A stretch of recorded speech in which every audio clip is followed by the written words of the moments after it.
Hello, அனைவருக்கும் வணக்கம். இன்னைக்கு என்ன பண்ண போகிறோன்னு கேட்டேன்னா, ஆப்பம் செய்ய போகிறேன். தேங்காய் பாலும் ஆப்பமும். நேற்றுக்கு வந்து எங்கள் வீட்டில் இருக்க இது தோட்டக்கார பையன் வந்து தேங்காய் எல்லாம் உரிச்சு கொடுத்தாப்புல, ஒரு 4 தேங்காய் உரிச்சு கொடுத்தாப்புல. தேங்காய் நல்லாயிருக்கும். இந்த தேங்காய் வந்து இன்னொன்று பார்த்தீங்கன்னா ஒரே இனிப்பாக இருக்கும். இது தேங்காய் பாலுக்கு தான் ரொம்ப டேஸ்ட்டாக இருக்கும். அதனால சரி ஒரு ஆப்பம் போடுவோமே, நேற்றுக்கே ஊற வச்சு இன்னைக்கு காலையில் ஆப்பம் ஆக்கிட்டேன்.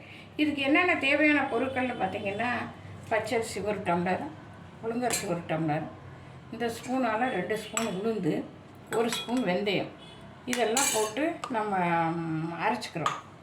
இதெல்லாம் அரைக்கும்போது உப்பு போட வேண்டாம். நேற்றுக்கு இன்னைக்கு காலையில் என்ன பண்ணணும்னா, இந்த அவல், சகப்பு அவல் இல்லாட்ட வெள்ளை அவல், ஏதாவது ஒரு அவல் ஒரு கைப்பிடி அளவு எடுத்து ஊற போட்டுடணும். ஊற போட்டு அதை மிக்சியில் போட்டு நல்லா அரைச்சி அந்த மாவோடு கலந்துக்கணும். அதில் 1 ஸ்பூன் ஜீனி போடணும். அந்த மாவு எதுக்காக அந்த ஜீனி போடுறோம்னா, கலர் கொடுக்கும், டேஸ்ட்டு கொடுக்கும். இல்லை, ஜீனி தான் மாவில் போடணும்.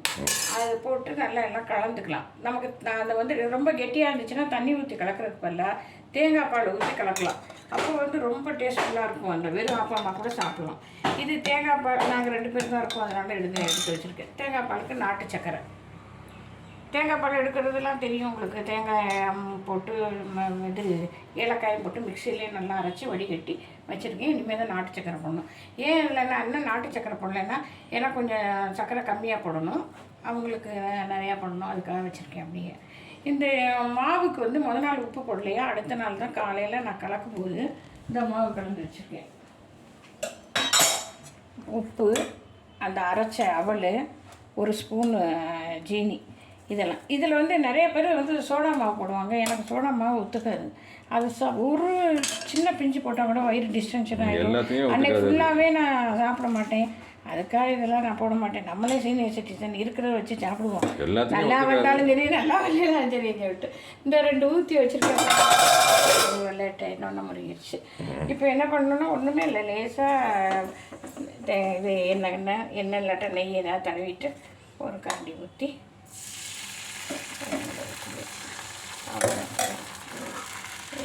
சுற்றி வச்சிட்டோம்னா ஓகே. இது அடுப்பு சிம்மிலேயே வச்சுக்கோங்க. வச்சுட்டு எடுத்தோம்னா அருமையான ஆப்பம் ரெடி ஆயிடும். இன்றைக்கி காலையில் எங்களுக்கு பிரேக்ஃபாஸ்ட்டு தான். இதெல்லாம் எங்கள் வீட்டில் எங்கள் அப்பா அம்மா, எங்கள் அண்ணன், அண்ணி எல்லோரும் இருக்கும்போது நல்லா சாப்பிடுவோம். இப்போ வந்து பிள்ளைகளும் கிடையாது, நாங்களும் கிடையாது. இவருமே பெரும்பாலும் காலையில் சாப்பிட மாட்டார். என்னென்னா காலையில் கொள்ளு, வெறும் ஃப்ரூட்ஸ் தான் சாப்பிடுவேன், வெறும் காய்கறி தான் சாப்பிடுன்னு எல்லாம் சொல்லுவார். நம்ம ஒரு ஆளுக்காக ஏன் செய்யணும் அப்படின்னு சொல்லிட்டு இப்போ உங்களுக்கெல்லாம் காட்டலாம், நம்மளும் சாப்பிட்லாம் அப்படின்னு சொல்லிட்டு நான் இப்போ வெரைட்டியாக செஞ்சு உங்கள் புண்ணியத்தில் நான் சாப்பிட்டுட்ருக்கேன். இது வந்து ரொம்ப ஹெல்த்தியானது தான். தேங்காய் பால் பிள்ளைங்களுக்கெல்லாம் நல்லது. சீக்கிரமே கொடுத்து பழகுங்க. இந்த அதாவது எவ்வளோ தேங்காய் சட்னிலெல்லாம் சேர்க்க முடியும், அதனால் இந்த மாதிரி சேர்த்தோம்னா பிள்ளைங்களுக்கு நிறையா தேங்காய் பால் உள்ளே போகும். எல்லாமே உடம்புக்கு நல்ல பொருட்கள் தான், நம்ம வீட்டில் செய்கிறோம்.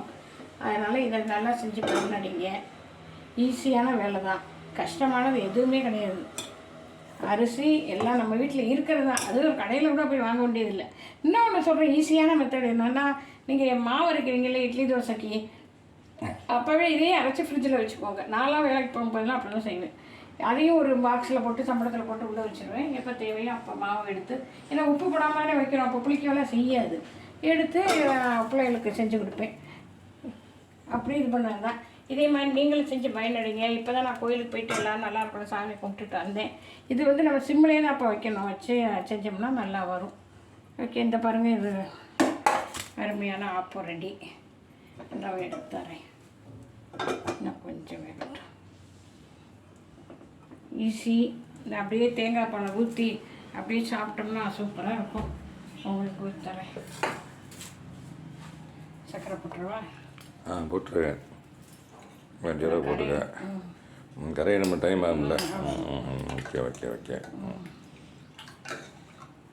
ஈஸியாக போச்சா? இது என்ன, இதில் என்ன கஷ்டம் இருக்கா? எதுவுமே இல்லை. அரிசி பருப்பு நம்ம எப்போதும் வீட்டில் இட்லிக்காக வாங்கி வச்சுருப்போம் தான்.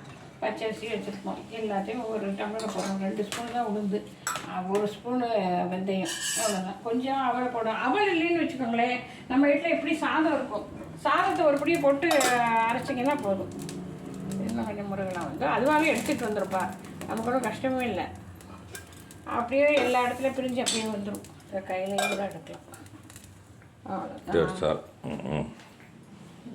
போட்டாச்சு. ரெடியா? ஆமாம் வியூவர்ஸ், அவங்க 3 சாப்பிடுவாங்க, நான் 1 சாப்பிடுவேன் வியூவர்ஸ். நான் கொஞ்சம் வெயிட் அதிகம் கிடையாது, நான் 2 கிலோ நான் வெயிட்டை குறைக்கணும் நண்பர்களே. அதுக்காக நான் 1 மட்டும் சாப்பிட்றேன். நான் ஏற்கனவே அந்த நீராகாரம்லாம் குடிச்சிட்டேன். ஓகே நண்பர்களே, தேங்க்யூ வெரி மச் ஃபார் வாட்சிங் அவர் சேனல். அவங்க அவங்க தேங்க்யூ வெரி மச்.